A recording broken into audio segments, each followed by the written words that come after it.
بسم اللہ الرحمن الرحیم۔ معزز ناظرین، بددعا کا خاتمہ کہانی لے کر آپ کی ہوسٹ دعا بھائی صاحب کی خدمت میں حاضر ہے۔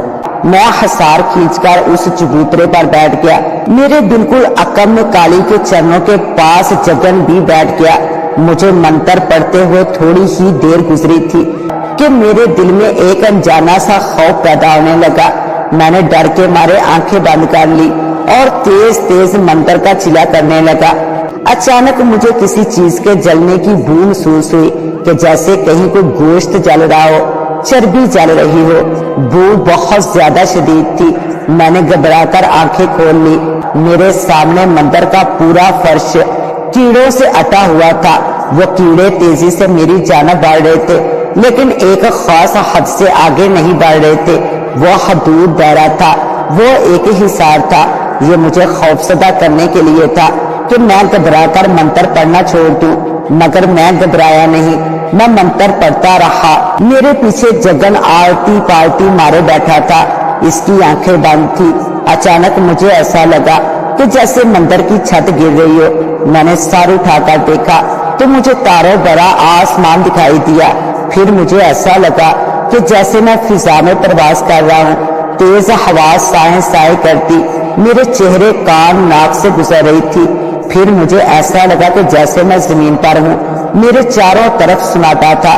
میں ویسے ہی بیٹھا رہا اور میرے لب منتر کی تکرار کرتے رہے۔ میں کہاں تھا مجھے نہیں معلوم تھا، بس مجھے اپنے چاروں طرف جنگل اور پہاڑ نظر آ رہے تھے۔ وہ پہاڑ بھی عجیب سے تھے، بالکل نیلے، اور کوئی بورے۔ سب سے عجیب بات یہ تھی کہ وہ بالکل سیدھے تھے۔ جنگل بھی اسی کی طرح کے تھے۔ سارے درخت اور پتے سیاہ اور زرد رنگ کے تھے۔ عجیب سی نحوست کا راج تھا اس جگہ پر۔ اسی وقت مجھے دل ہلا دینے والی تیز چیخ کی آواز سنائی تھی۔ میں گھبرا گیا اور آنکھیں بند کیے منتر پڑھتا رہا۔ میرے دل میں عجیب سی دہشت اور خوف سوار تھا۔ دل اس طرح بری طرح سے دھڑک رہا تھا کہ جیسے ابھی باہر آ جائے گا۔ تم جتنی بھی کوشش کر لو، روپا کے انتقام سے نجات نہیں پا سکو گے۔ میرے کانوں میں ایک سرگوشی سنائی دی۔ میں نے گھبرا کر آنکھیں کھول دی۔ میں نے دیکھا کہ میں اسی مندر میں ہوں۔ میرے بالکل سامنے ایک عجیب و غریب قسم کا خوفناک درندہ کھڑا ہے جس کے نتنوں سے آگ نکل رہی ہے۔ اس کے نکیلے سنگ آگے کی طرف ہیں۔ وہ جانور نہایتی غصے سے مجھے دیکھ رہا تھا اور بایاں بازو زمین پر مارتا رہا۔ شہباز علی، گھبرانا مت، یہ تمہارا کچھ نہیں کر سکے گا۔ جگن کی آواز مجھے سنائی دی۔ اس جانور نے تیز چنگاڑ کے ساتھ بھاگنا شروع کر دیا۔ یہ دیکھ کر میں گھبرا گیا اور میرے حلق سے چیخ نکل گئی۔ اس کے ساتھ ہی میں حصار سے نکل آیا۔ حصار سے باہر نکلتے میں چیختے ہوئے باہر کی طرف بھاگا، لیکن اس سے قبل باہر نکل پاتا میں 2-3 فٹ اوپر اچھلا اور میں نے جگن کی چیخ سنی۔ میں نے دیکھا کہ اس درندے کے سنگ جگن کے پیٹ میں پیوست ہو چکے ہیں۔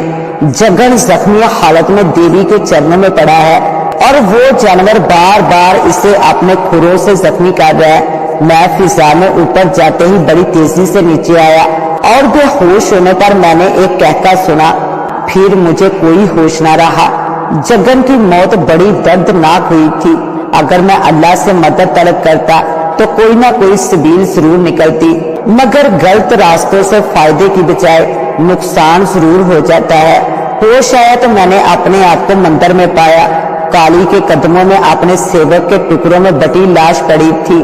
میں گھر میں کس طرح آیا یہ میں ہی جانتا ہوں۔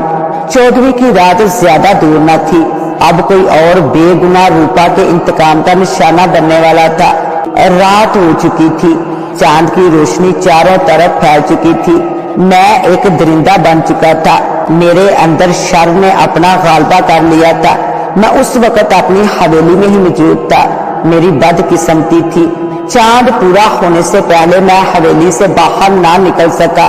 میں نے اپنے آپ کو سیاہ لباس میں ملبوس کیا اور ہیلمٹ لگا کر باہر نکل گیا۔ میری خوش قسمتی کہ مجھے کسی نہ دیکھا اور میں حویلی سے باہر نکل گیا۔ اور رات زیادہ نہ ہوئی تھی۔ میں گاڑیوں کے گیراج کی طرف جا رہا تھا۔ گیراج کا راستہ سروٹ کوارٹر سے ہو کر آتا تھا۔ اسی وقت مجھے کسی کے قدموں کی آہٹ سنائی دی میں یکدم کونے میں ہو گیا۔ میں نے دیکھا کہ رخسار گھر سے باہر نکل رہی تھی۔ اس کا انداز بالکل ایسا تھا کہ جیسے کسی سے ملنے جا رہی ہو۔ بھیڑیے کی عیاری اور چلاکی میرے اندر اود آئی تھی۔ میں نے رخسار کا پیچھا کرنے کا فیصلہ کیا۔ میں دبے قدموں اس کے پیچھے چلنے لگا۔ میں نے اسے باغیچے میں داخل ہوتے دیکھا۔ میرے نتنے کسی اور انسان کی بو محسوس کر رہے تھے۔ چند لمحے کے توقف کے بعد میں بھی باغ میں داخل ہو گیا۔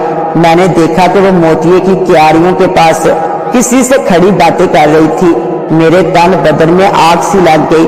جو لڑکی میری بیوی نہ بن سکی وہ کسی اور کو خوش کیسے کر سکتی تھی؟ نفرت اور انتقام کی آگ نے مجھے اندھا کر دیا۔ میں بھیڑیے کی طرح منہ اوپر کر کے گھرایا تو وہ دونوں چونک پڑے۔ پھر میں نے اس کو پہچان لیا، وہ یہاں کا مالی تھا۔ رخسار تھر تھر کانپنے لگی تھی۔ اس شخص نے بھاگنے کی کوشش کی مگر میرے ایک ہی وار نے اس کا سر دڑ سے جدا کر دیا۔ رخسار نے بھاگنے کی کوشش کی مگر بھاگ نہ سکی۔ میں نے اسے جپٹ لیا۔ خوف نے اس کی آواز تک کو خاموش کر دیا تھا۔ میں نے اس کے پورے کپڑے پھاڑ دیے۔ پھر میں نے اپنے دانت اپنی محبت کی گردن میں گاڑ دیے۔ میں نے اس کے جسم سے بھی تسکین حاصل کی اور خون سے بھی۔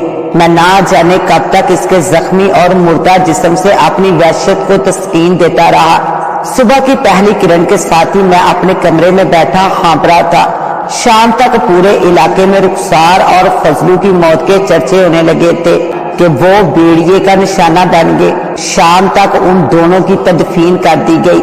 میں اس جنازے میں شریک بھی نہ ہوا۔ میں اس کی موت کے دکھ میں رویا بھی نہیں۔ میں نے اپنی پہلی اور آخری محبت کو خود ہی مار ڈالا تھا۔ محبت تو خود کو مٹا دینے کا نام ہے، نہ کہ محبت کو مٹا دینا محبت ہے۔ میرے اندر اتنی صلاحت اور سکت باقی نہ رہی کہ میں اس بددعا کا خاتمہ کر سکوں۔ میں ہار گیا تھا۔ پھر میں نے آخری فیصلہ کیا۔ رخسار کے بغیر میں جی نہیں سکتا تھا اور بے گناہوں کا خون بہانا اب مجھے منظور نہیں تھا۔ میں دل کی دھڑکن کو بند کر دینے والا زہر پی چکا ہوں۔ میری آنکھوں کے گرد اندھیرا چھا رہا ہے۔ نواب ظفر علی خان کی طرح نواب شہباز علی خان کا بھی خاتمہ اسی طرح ہوگا اور ہمیشہ ہمیشہ کے لیے بددعا کا اثر ختم ہو جائے گا۔ تو معزز ناظرین، کیسی لگی آپ کو آج کی کہانی؟ اپنی رائے سے ضرور نوازیے گا۔ اس کے ساتھ ہی اپنی ہوسٹ دعا وائس کو دیں اجازت۔ ملتے ہیں انشاءاللہ ایک نیو ویڈیو کے ساتھ۔ تب تک کے لیے اللہ نگہبان۔